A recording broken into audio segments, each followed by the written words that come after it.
Howdy everyone, Greg Martin, the Entrepreneur's Banker here, and welcome to episode 6 of Selling Your Business 360, a full circle view of your exit. Exiting your business is just like any other negotiation, just like every other contract, except for a lot of entrepreneurs, is the biggest negotiation and the biggest contract that they've ever signed.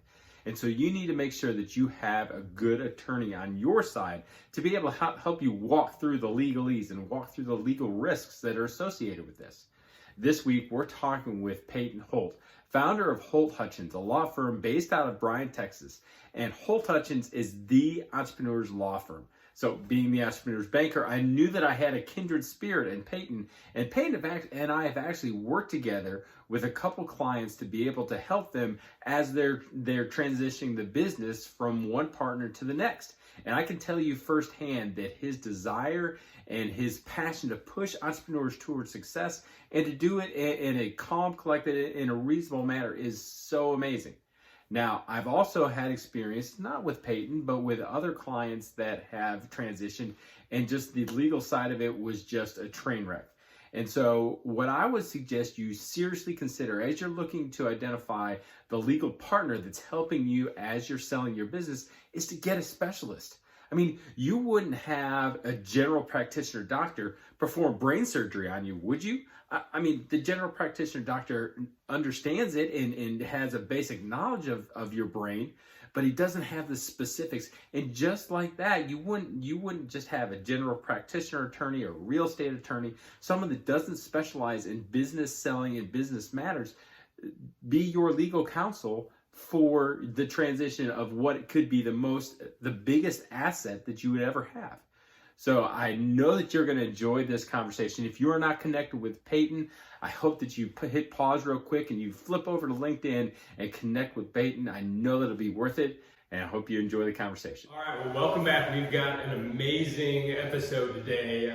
Padon Holt is the well, talking about overselling, he is the entrepreneur's attorney, the entrepreneur's lawyer. So coming from the entrepreneur's banker, I know I've got a kindred spirit here.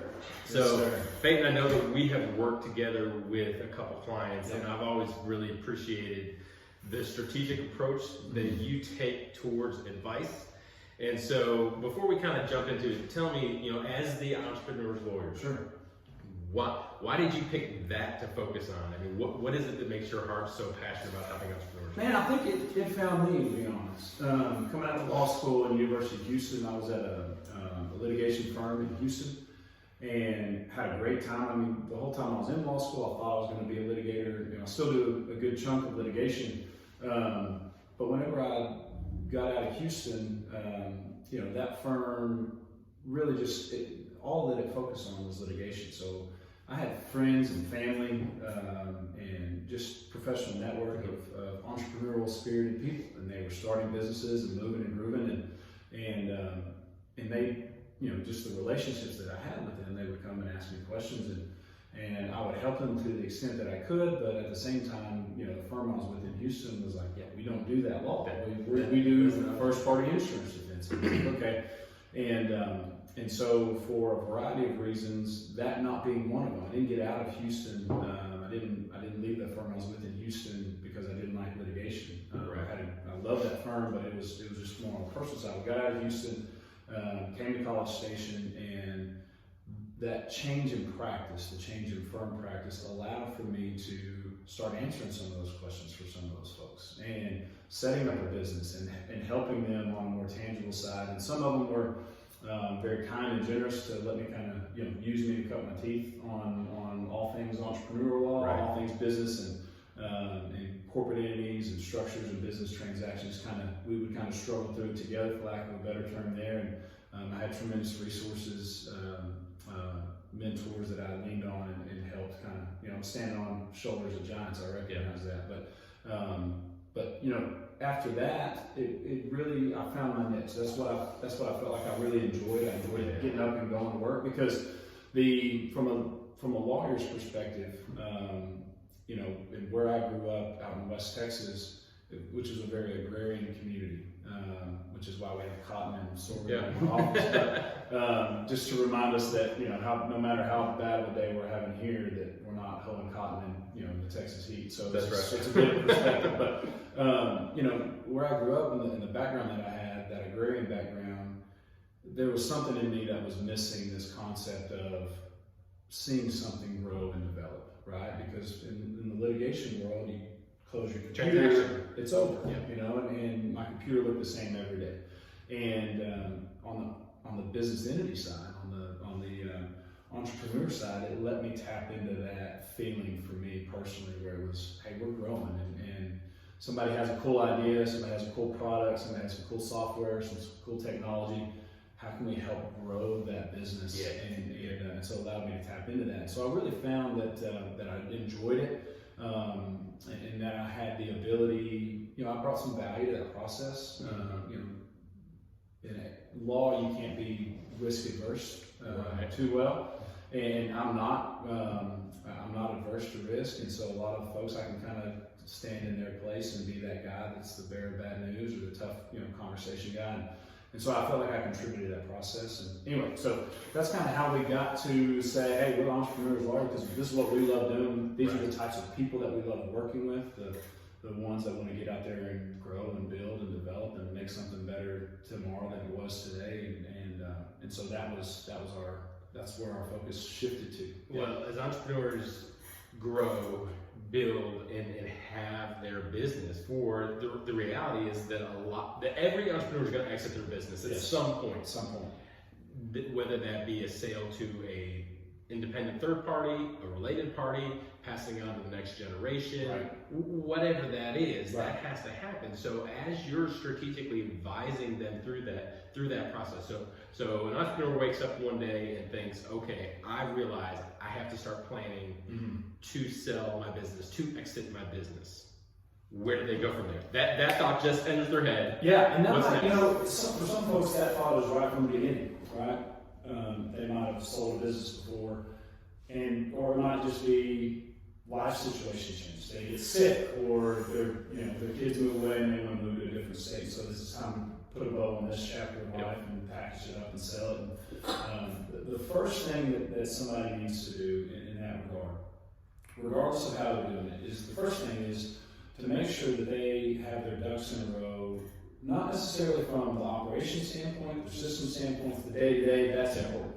But from a legal perspective, you need to make sure that you have all your company books in a row, all your minutes in a row, and more importantly, the substance of those company agreements might dictate the sale in which you're about to go down. So for example, it's very common, I recently did this for a client of mine, Amarillo, where the company's doing really, really well. It's a 2-member LLC, and so they came to me and they said, hey, we need to restructure our company agreement to kind of give us more clarity on how we're going to sell this to the other one at some point. They had no intention of doing it yet, but it was, hey, it's signs are pointing to this might be an option at some point. And so there's different ways, there's different things that you need to make sure a company agreement has in place, and it's a company agreement. I call it the peacetime treaty, the rules of the game. When emotions aren't high. Exactly, right? And so if you get into that situation where there is a conflict between business partners, or there's a hotly contested, negotiation with a third party, you have some clarity in your company agreement as to what that process is going to look like, because you've removed the emotion from the things that need to be very objective, very clean cut. So some of those things are, for example, right of first refusals. If you're looking at selling your company to your partner, right of first refusals are a key factor there. They're typically a waterfall type of right of first refusal. What I mean by that is the members will typically agree. What I recommend, and I'll kind of explain the rationale behind some of this, is you want, if we're, me and you, we're members in an LLC. Okay. The first right of refusal you want to have is, before you can sell your shares in our company, you have to offer the shares back to the company to what's called a redemption. You're going to redeem the shares. The reason why that is important why that structure is appealing to most folks is that the other member, me, I don't have to come up with the cash to buy you out. Okay? The company redeems your shares, right? And so there's tax benefits there. It's going to be a taxable event to the seller to the extent that we can. Well, you're selling it after that. You're selling it, right? Yeah. But it's not an increase in my cost basis in the shares, right? So I'm not paying, if I pay you $100,000 for your shares, well, now I've got an increase in my cost basis for the ownership in the company that I have. So there's tax considerations there. It makes it really streamlined, makes it really easy. And then in some entities, like for corporations, for example, we might have a very limited number of authorized shares. Okay, so if they're all outstanding already, instead of me buying your shares or you selling your shares to somebody else, if the company redeems your shares, then that gives the company some shares to play with and go out and sell in the future. So it's flexibility for the buyer. Right, flexibility for the buyer, and also setting up on the backside.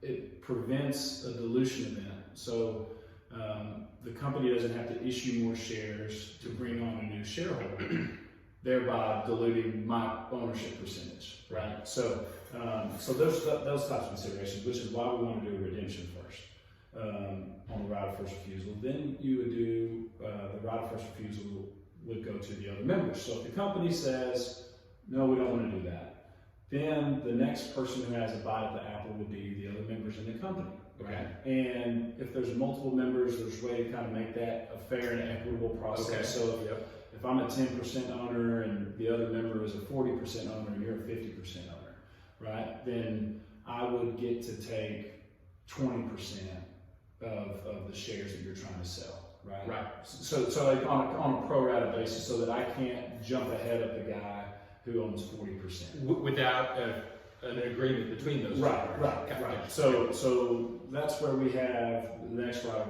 refusal. Another provision that we put in company agreements, and this goes to, this is a very difficult agreement to balance, provision put in, but it assumes that there's a conflict between the parties, okay? And a business disagreement, hey, you think, we need to do this podcast, we need to take national, and I go, no, we need to stay right here. And so there's just a fundamental disagreement about what the business operations do. Right. You typically see that type of conflict invoke what's called a push-pull provision. Okay. And so the way that works is again, it's a peacetime treaty. Hey, you can buy me out at any time pursuant to these guidelines. And I can buy you out at any time pursuant to these guidelines. And if you offer to buy me out, I get a chance to buy you out for the same price. And so it's this way to resolve the conflict with clarity and with this very objective standard to allow individuals to move forward. Because the last thing a company wants, and the last thing the state of Texas wants, or any state for that matter, and for sure the last thing that the IRS wants, is for a company to get into a gridlock where nothing can operate. Right. Nobody has the authority to sign the tax return. Nobody has the ability to do anything. And we've seen that. And it just implodes. Yeah, and then you got to invoke the legal system to get a receiver appointed so that somebody can file the tax returns, and it's just it can be a mess, right? And so that's where you put those things in place. There's other ways in which outside of selling the company. For example, some folks might have no desire to sell their company while they're alive, right? But they know whenever I pass away that my wife doesn't want to inherit this company. It needs to go to Greg, right? And so we put provisions in place that key man policies are the prime example. So like a buy-sell agreement. Yeah, it's a buy-sell agreement. Basically, if I pass away and there's a key man policy in place, the company has the right to redeem the shares for the key man policy proceeds. Right? Okay. So we don't have this business operations funk that would happen if my wife inherited my ownership interest, or she doesn't want to be part of it, right? Anything like that. Right. But my estate didn't receive. They received value for my shares. Right? Yeah, that's So you kind of liquidate it, and it's a very streamlined process. And again, peacetime treaty is the term that I use. But having that funding mechanism in place, whether Yes. that be a wad of cash is just sitting out to the Sitting side, or an insurance policy, something, Right. so that as you're going through that you're not putting undue burden on the company. Right. But, okay, so then how do you deal with, how often should you address that? Because if I just start out and we're sweat equity and we're just grinding, it's not this, maybe, it made $100,000 Right. this year. Right. Well, 5 years from now, we were killing it, and it netted $5 million. Well, my buy-sell agreement with the value Right. back in the day doesn't reflect what it is now. So how often do you review this? There's two routes. We can put, there's a valuation method, and then there's a multiplier method, both of which fall within the peacetime treaty concept, right? But it's a placeholder provision in the company agreements that basically say, if there's a triggering event, somebody's going to buy, sell, something like that, then, some company agreements will call it the set price. Some company agreements will use the defined term of the fair value, okay? So the valuation method would be, the company agreement specifically says, in this event, right, we're going to hire a third party, evaluation firm to come in. And if we can't agree who that is, then here's how we resolve that conflict. Okay. The other way to do it, so it doesn't define what the fair value is. It defines, the company agreement will define the system to determine what the fair value is. Okay. Right? Which allows for flexibility, but still gives you guidance, right? That's the key to the game, as much as you can get. Then another route to do is really, and this doesn't apply to every industry, okay? But there's on the business brokerage side, there's multipliers on the EBITDA multipliers that are, hey, this is pretty industry standard. So if you're doing a marketing service firm, industry wise, they're typically selling on a 3 to 5 multiplier. Okay. So the companies can say the fair price will be my pro rata share of evaluated on an annual basis at a 5 multiplier, whatever that is, right? And then and so that's how they determine it. They just agree what the multiplier is. And the beautiful part about company agreements is they can change anytime, according to the terms, right? It can be unanimous consent, it can be supermajority vote, things like that. But company agreements are the constitution of companies, right? So they're guiding principles, they're living documents, and then at the same time they're amendable, subject to heightened standards. The proper people right. Okay. So you talked a lot about, or what I've heard throughout this conversation, a lot of like transfer of equity. So, but I know some companies, they sell equity. Some companies, they sell the assets. Right. What, from a legal perspective, what's the difference between the two? The easiest way to kind of give you a bright line rule on whether or not we're looking at an equity sale or an asset sale. For me, if somebody comes in and first thing I go, are you selling it to your partner or to a third party? If it's a third party, unless there's some outstanding reason why we want to do a membership sale, okay? The best legal strategy, the most commonly used legal strategy, is an asset purchase and sale. And the reason why is because the buyer receives all of the assets, all the goodwill, all the contracts, they can basically absorb the entire operating entity as they need it to have. But they can exclude the liabilities of the pre-existing entity, right? So, for example, if your bank enters into a contract with, let's say, an internet service provider, right, and another bank comes in, and if they do an asset purchase and sale, and they go, we don't really like that internet purchase, and we're going to turn we're on the hook. We're not assuming that liability, and so it gives the buyer the chance to, one, kind of pick and choose what contracts they assume and what they don't. Okay. Because they at the end of the sale, the assets are being used by a separate entity entirely.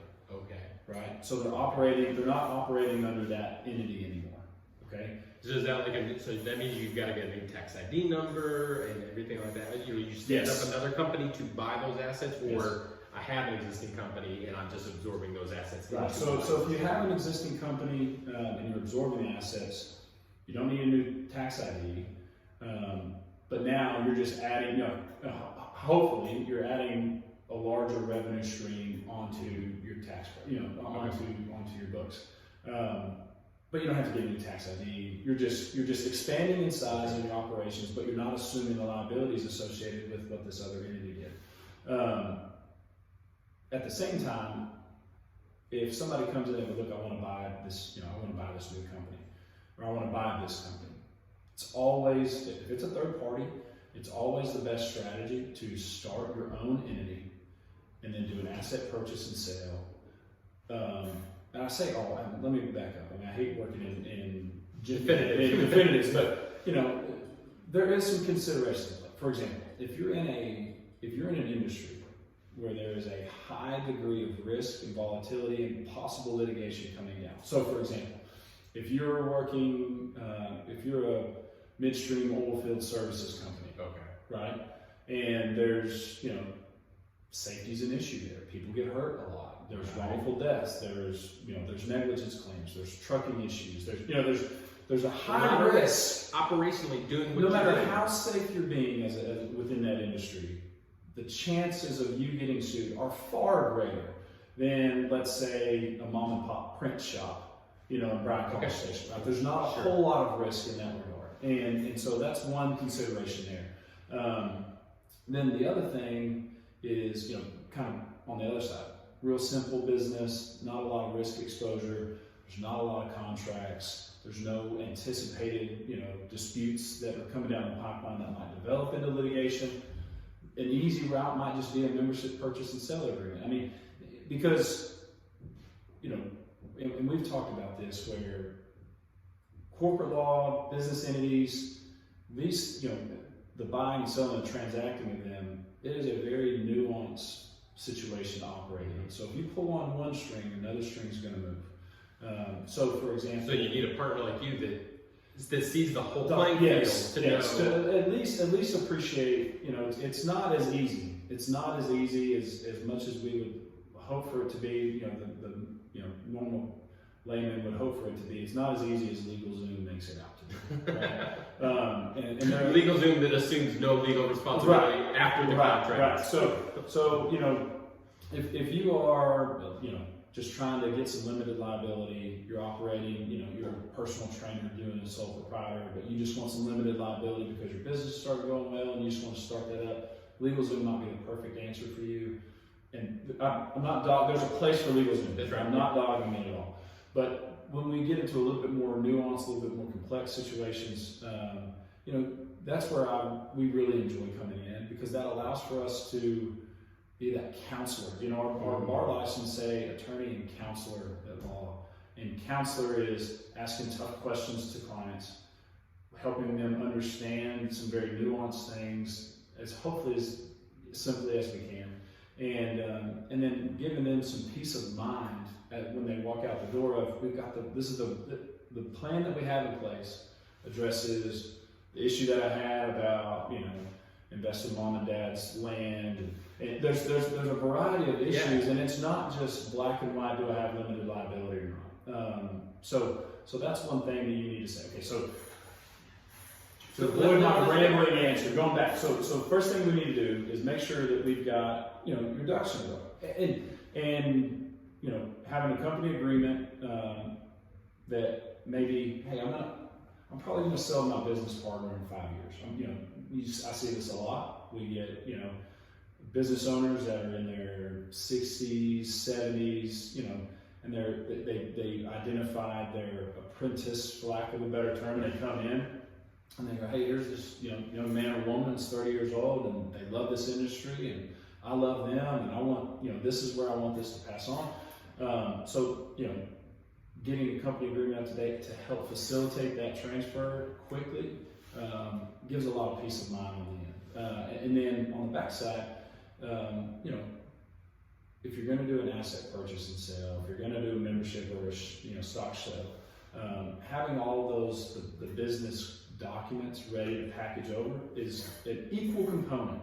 Okay, an equal component with having all of your finances booked up and ready to hand over, because if you don't have those and you hand over a book of business that's operating, but it's, you know, where it's in forfeited status, then you just handed somebody over a business that they're not operating under a limited liability concept. So it would be frustrating for the buyer. So now you've got to do all this extra work in a time of heightened emotion, maybe financial stress. You know, just because the fact you're talking about money, not financial distress, but you know, you're talking about money, you're talking about a timeline, you're talking about expectations. Okay, mentally, that owner is already starting to transition maybe to the next phase of life.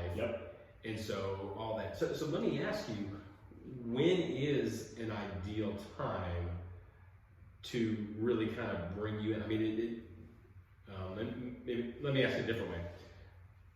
Do you see clients come to you with a 5-year timeline, a 10-year timeline, or longer? We have a mixed bag. I mean, it really is a mixed bag, because not every business, and I mean, this is for an entrepreneur banker, you know that you know, a startup, you really don't need to be looking past 3 years. Right. You really need to focus on getting through year 3. You may build it to sell, but you gotta build something to sell first. Exactly. So we have clients, you know, we do a mixed bag of services of that we provide, and from the actual deliverables, what the arrangement looks like. So, for example, we have we will focus with startup companies. We have a startup kit where it's a very defined, you know, kind of flat fee arrangement, and we come in with like, look, we're gonna set you up with, you know, the business itself might need to be formed, and, you know, making sure that your company agreement, talk through these types of things. Hey, are you going to sell it anytime soon? Are you going to have any partners? What's that look like? Are you looking, you know, bring on some funding? Well, what's your funding structure going to look like? Are you going to do a convertible note? Are you going to give somebody equity for it? What's your valuation going to be on that? Kind of walking through, because there's a variety of different ways in which, you know, a new entity can bring on funds. You know, talking to a banker, I know you know what I'm talking about. So you know, just figuring and what, you know, kind of gauging what their risk tolerance is. Typically, they're pretty risk tolerant folks because they're entrepreneurs. But being risk tolerant with an idea that you have is different than being risk tolerant with what kind of debt obligations you're going to assume, right? So we walk through that, but with our startups, we do. Hey, we're committed to you for 3 years. We recognize that you need something to where, you know, legal fees aren't the biggest line item expense for you right now. So we work with them on that. We flat fee, but we walk through, you know, the business entity structure formation with all the considerations that we have in place, and then we try to help get them kind of what we call institutional documents. Hey, you're going to need an MSA, some statements of work, an NDA here. Kind of, here you go, package it up and get running, and then we meet with them on a quarterly basis to make sure that we get to that year 3 mark, and they've got a revenue stream that, you know, they turn their side hustle into this, you know, to what they want to do. We have other folks who are just, you know, career entrepreneurs, they're career, you know, business builders, and they come in and we help structure that up with a completely different concept in mind, right? They're not worried about funding.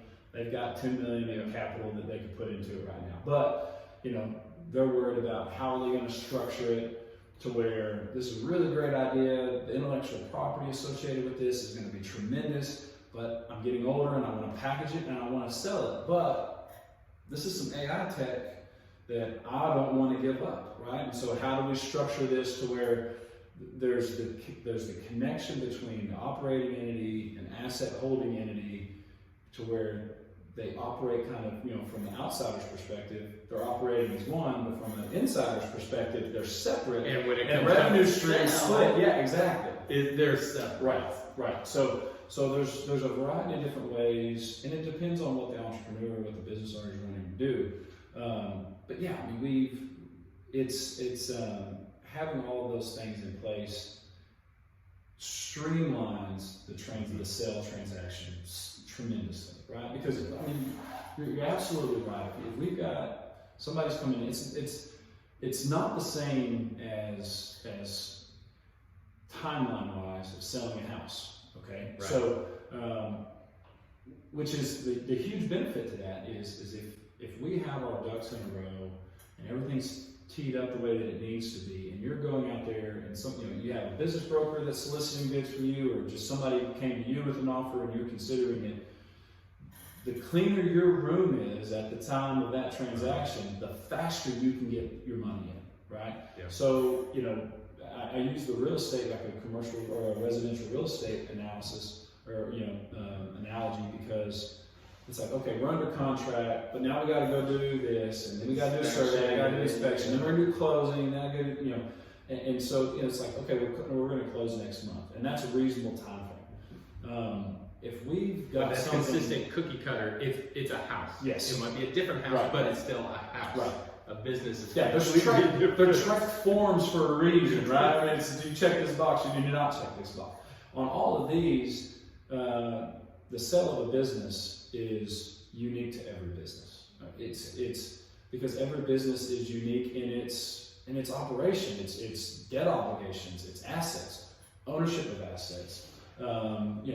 Some might have an exclusive IP license, and that's kind of the sole asset that it's operating under.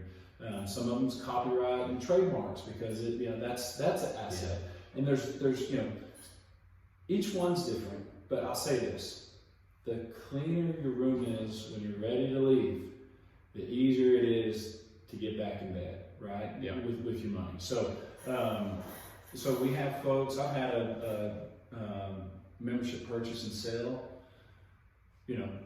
Selling, one business partner sold his interest to the other business partner, and really simple document, really straightforward, and took a day and a half to get funded. Wow. Right? So there are those possibilities, and so the closer you can get to that possibility, that's not the exception. That's the exception. That's not the rule. Because a lot of times. Especially on asset purchase and sale. Every asset purchase sale that I've worked on will have tons of schedules on them to talk about the different assets that are being acquired, the different liabilities that are being disclosed and then assumed. And so, packaging all of that up and having all of that information is crucial to the legal process of getting it out the door. Yeah. Okay. All right, so I got one last bit of questions I want to kind of dive in. Yeah. Rapid fire, let's go. So really this pertains to, if you do this right, what I heard you say is that you have organizational documents that set the framework for the transaction, or at least how the transaction is going to go. But either whether it's internal or even external, there's going to be some negotiation. Yes. So, and that's something from an entrepreneur standpoint, a lot of times they don't even think about some of the nuances of the negotiation. I'm not even talking about the structure of the sale, whether there be a seller note or anything. How do you advise clients? Because you can fight on every point. So how do you advise clients, and how do you help them see the perspective of what is something to stand fast on, and what is something to maybe give a little bit on? Because if you stand fast on everything, you're going to blow negotiations up and they're going to walk away. Yeah. The easy answer to that is, as much as I can give you an easy answer, right? Because a Cliff Notes version of the complicated answer to that is each business owner on the sale, whether that's internally or externally, they're going to have key points that are key issues for them, right? So let's just let that be our guiding light on what we need to stay firm with and what we need to give up. So everything can't be a key point. Exactly, right? And then on top of that, what I love about what we do, and this is across every business transaction that I've ever been brought in to help with, whether that's a commercial lease or anything, is this certain provision might not be best suited, might not be totally in my favor, which is fine and understandable. But I come in and I help explain to the client in that regard, hey, this isn't perfect for you, but the likelihood of this being an issue is slim to none. So don't make a fuss over this one, right? And on top of that, if you give them this one, right? Then we can really focus on that over there. And so they're going back It's to not that. a negotiation. Yes. So and that's where, kind of sitting down with the other side, the company agreement gives us a structure as to the mechanics of how it will go, but the soft tissue points. Hey, I really need a 6x multiplier, right? Well, that might make the difference between a $5 million sale and a $6 million sale, right? But for the buyer, that might not be a big deal point for them. They might have 10 million in capital that they could go up, but some of their big points are, but you've got these other lawsuits, and there's some other stuff hanging over here that's kind of got some hair on this deal, which is why we've discounted it. And so then that's where you get, for me at least, and for the legal folks, that is a fun process to be in, because then that allows for us to go, okay, well, what's the best creative way to solve both of these problems? Can we put something in an escrow? Exactly. To protect against Right. that? Or, okay, we realize we give on this, I'll take $1 million less, but once they're cleared up, then I want $1 million bonus, or Exactly. a continued, Exactly. I'll be an employee that'll get paid Exactly. $1 million Exactly. per year. Exactly. Yeah, there's multiple ways to skin the cat, and that's where it allows for us to be really creative. The one thing that I've noticed about entrepreneurs is that by the nature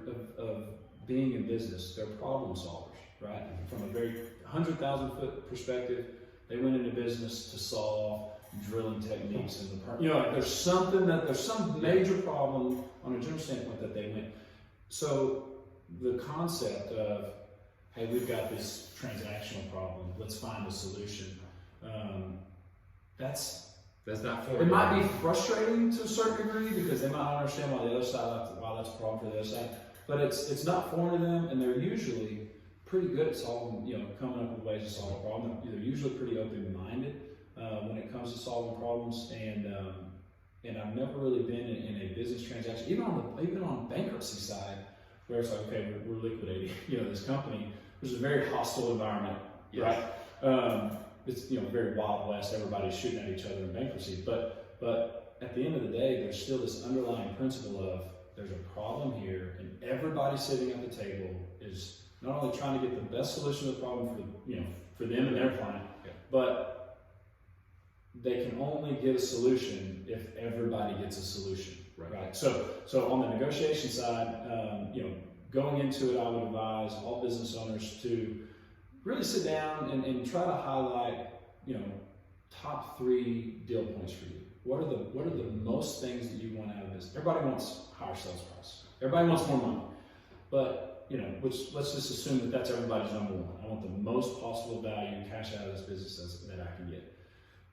But what's number 2 and number 3? And those are major things to consider, right? Because it might be, I don't want to give up this IP, so I'm not going to sell the IP. We're going to, you might need to set up a company and do an asset purchase over to your other entity, so that when you sell your operating entity, part of that sale is the license that you have. So, and you kind of structure it that way and that's a good retirement strategy for some folks. They have a lot of IP. They go, look, I want a royalty, and so we can structure it that way.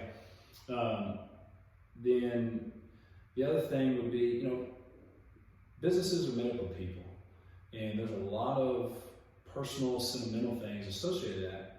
Understandably so.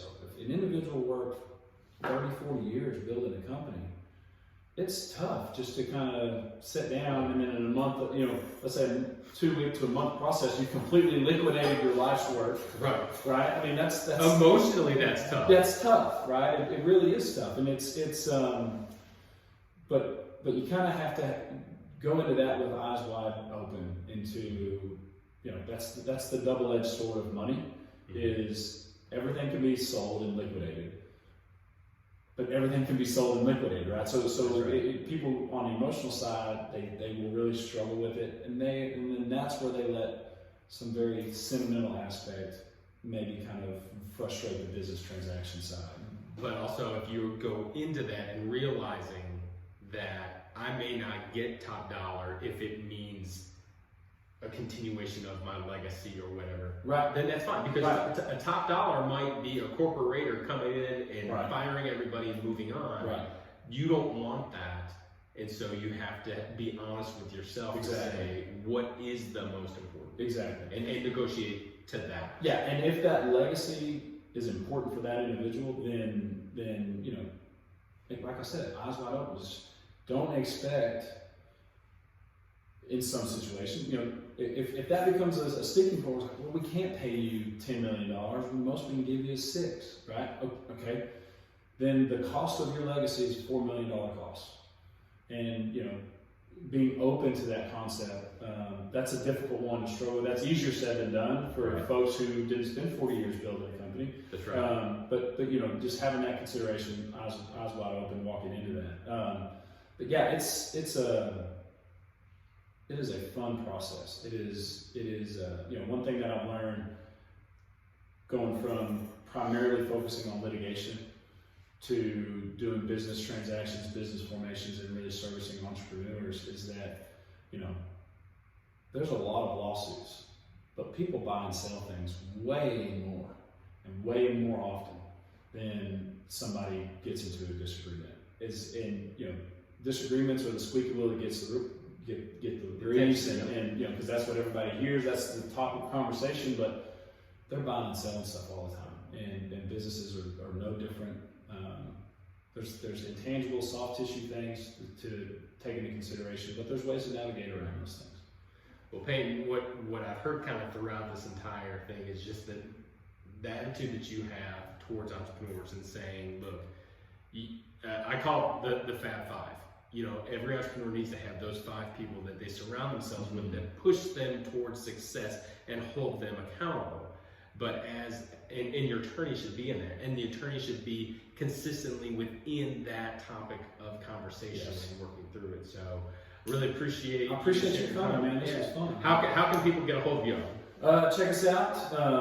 We are holthutchins.com. That's our website. We're here in the Bryan College Station area, but we service clients all over the state of Texas and nationally for some clients. We're in Alabama, Ohio, California.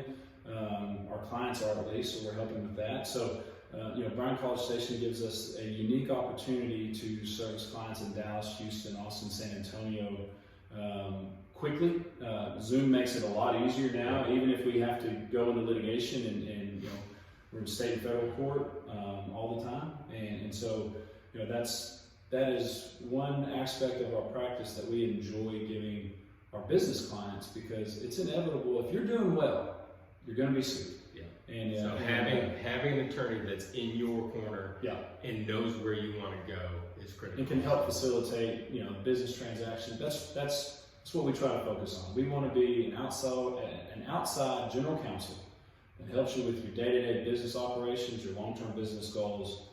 But if things go south, we can be your voice in the courtroom, and that gives us an advantage because 9 times out of 10 we prepared the document that we're arguing about. That's so, right. You know, that's what we love, and you know, we're here to help any business owner, any entrepreneur, anybody has a great idea that they want to help run and you know, help leverage our network and contact. Somebody comes in, I got a great idea, but I don't have funding. Well, I can help out. You know, we can help out with that, and so. Yeah, thanks for coming. Yeah, this was great. I had a good time. It's definitely my pleasure. We'll end it on a little bit of legalese for you. That, you know, the opinions that we talked about today are definitely Payne's and my own. Yeah. Not necessarily reflective of our respective companies, their affiliates, or anything like that. But Payne, thank you so much. Yeah, thanks, and man. I hope you entrepreneurs out there have someone like Payton in your corner. If you don't, then check out Holt Hutchins in Bryan, Texas. Thanks. What am I telling you? That is the entrepreneur's lawyer. Someone that is focused on serving entrepreneurs wherever they are in the stage of business and really helping them understand the risks that are associated with what they're doing and the potential risks of what they can experience down the road. The top 3 things that I got out of my discussion with Payton was 1, have a peacetime treaty. And this sounds a little bit silly, but it really makes a lot of sense, especially if you have a partnership or something like that, where you can, when there's not emotion involved, when there's not money involved, when there's not any of that present, that you can at least lay out the groundwork and the ground rules by which you will handle disputes. 2, know your key points. in what you want to receive as you're going through the sales process, and then use those key points as negotiating tactics down the line. So if you're going to give up on this, then to make sure that you get your number one key point, then be okay with that. But as long as you're understanding the potential risks that are associated with it. And then 3, there are multiple ways to skin a cat. I mean, I love the fact that Peyton talked about how entrepreneurs through their entire lives, they're just problem solvers. I mean, you solve problems on a daily basis. And so coming through and having some friction points in the negotiation to sell your business, that's just another problem for you to solve. And so kind of putting your entrepreneur hat back on and thinking, okay, how can we solve this problem? How can we get around this issue and work through it? That is so amazing. Well, again, if you are not connected with Peyton, I hope that you do connect with him on LinkedIn. I have just learned so much from him, and I know you will too. I hope you join me next week when we actually talk with another member of the support team for entrepreneurs, and that'll be specifically AJ Taylor. AJ is a CPA, and so understanding the impacts of your sale and really importantly, understanding the impacts of your tax of your sale is super critical as you're looking to sell your business, so that you can know your numbers, so that you can know your number after taxes. I hope you join us next week, and until then, this is Greg Martin, the Entrepreneur's Banker, wishing you have a wonderful day.